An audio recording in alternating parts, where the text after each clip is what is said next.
what it means. I see how it is. You may force freedom as much as you like, but we are to beware how we force slavery. Couldn't be put better, Mr. Jennings. That's what the union means. It is a union that stands for common right. We are not enemies, but friends. We must not be enemies. Though passion may have strained, do not allow it to break our bonds of affection. That is our answer. Tell them that. Will you tell them that? You are determined? I beg you to tell them. It shall be as you wish. Implore them to order your troops' return. You can telegraph it now from here. Will you do that? If you wish it. But it will do no good, Mr. Lincoln. They won't give way. It's a grave decision. Terribly grave. For all of us. Morning, Mr. Jennings. Seward, this won't do. You don't suspect, Mr. I President? do not, but let us be plain. No man can say how wisely, but Providence has brought me to the leadership of this country with a task before me greater than that which rested on Washington himself. When I made my cabinet, you were the first man I chose. I do not regret it. I think I never shall. But remember, faith earns faith. What is it? Why didn't this man come to see me? He thought my word might bear more weight with you than his. Your word for what? Discretion about Fort Sumter. Discretion? It's devastating, this thought of civil war. It is. You think I'm less sensible of that than you. War should be impossible. But you can only make it impossible by destroying its causes. If we withdraw from Fort Sumter, we do nothing to destroy that cause. We can only destroy it by convincing the southern states that secession is a betrayal of their trust. Please, God, we may do so. Has there perhaps been some timidity in making all this clear to the country? Timidity? You were talking of discretion. I mean that perhaps our policy has not been sufficiently defined. And have you not concurred in all our decisions?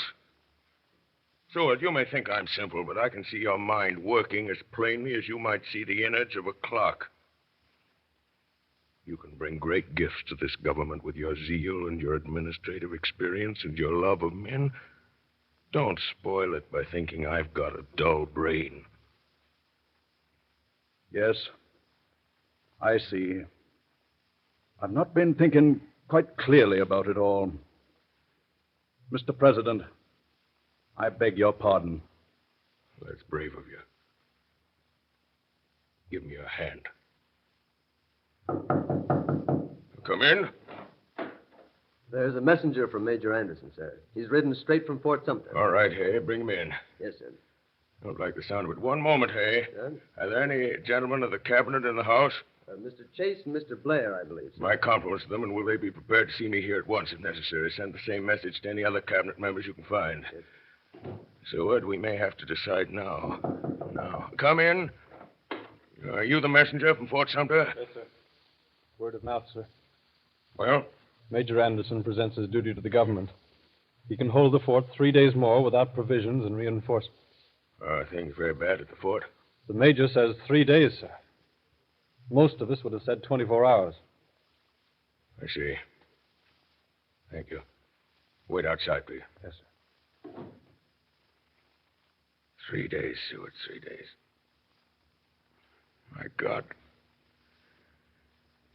My God, Seward, we need great courage, great faith. There is a tide in the affairs of men. You read Shakespeare, Seward? Shakespeare? No. The cabinet is here, sir. Mr. Chase, Mr. Hook, and Mr. Wells. Show them in. Yes, sir. Well, good day, Mr. President. Good morning, Mr. Wells, Mr. Hook. Good morning, gentlemen. Good morning, Mr. President. How do you do, Mr. Seward? Something urgent? Let us be seated. Gentlemen, we meet in a crisis, the most fateful, perhaps, that has ever faced any government in this country. Can be stated briefly. A message has just come from Anderson. He can hold Fort Sumter 3 days at most unless we send men and provisions. Mr. President, I consider that we should withdraw. Don't you see that to withdraw may postpone war, but that it will make it inevitable in the end? It is inevitable if we resist. I fear it will be so, but in that case, we shall enter it with uncompromised principles. Mr. Chase? It is difficult, but on the whole, my opinion is with yours, Mr. President. And you, Seward? I respect your opinion, but I must differ. I charge you, all of you, to weigh this thing with all your understanding. To temporize now cannot, in my opinion, avert war. To speak plainly to the world in standing by our resolution to hold Fort Sumter with all our means, and in a plain declaration that the Union must be preserved, will leave us with a clean cause, simply and loyally supported. I tremble at the thought of war. But we have in our hands a sacred trust. It is threatened. Persuasion has failed, and I conceive it to be our duty to resist. To withhold supplies from Fort Sumter would be to deny that duty. Gentlemen, the matter is before you. For sending men and provisions to Fort Sumter, 3. For immediate withdrawal, 5. Gentlemen, I may have to take upon myself the responsibility of overriding your vote. It will be for me to satisfy Congress and public opinion. Should I receive any resignations? Thank you for your consideration. Will you send in that messenger? Yes, sir. You sent for me, Mr. President? I did. Can you ride back to Fort Sumter at once? Yes, sir. Tell Major Anderson that we cannot reinforce him immediately. We haven't the men. Yes, sir. Say that the first convoy of supplies will leave Washington this evening. Yes, sir. Thank you. Whereas the laws of the United States have been for some time past and now are opposed, and the execution thereof obstructed in the states of South Carolina, Georgia, Alabama, Florida, Mississippi, Louisiana, and Texas, by combinations too powerful to be suppressed by the ordinary course of judicial proceedings, or by the powers vested in the marshals by law. Now, therefore, I, Abraham Lincoln, President of the United States, in virtue of the power in me vested by the Constitution and the laws, have thought fit to call forth and do hereby call forth militia of the several states of the Union to the number of 75,000 in order to suppress said combinations and to cause the laws to be duly executed.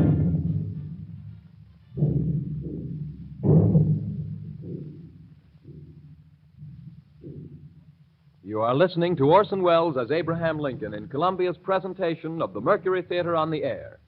The broadcast is an adaptation of John Drinkwater's Abraham Lincoln with original Lincoln speeches. The drama will continue in just a moment. This is the Columbia Broadcasting System.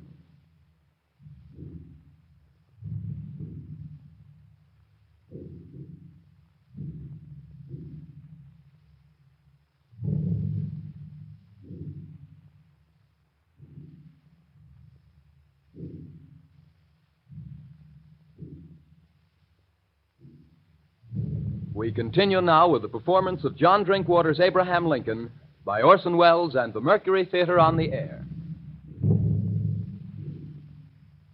Fellow citizens of the Senate and the House of Representatives, the war continues, and it continues to develop.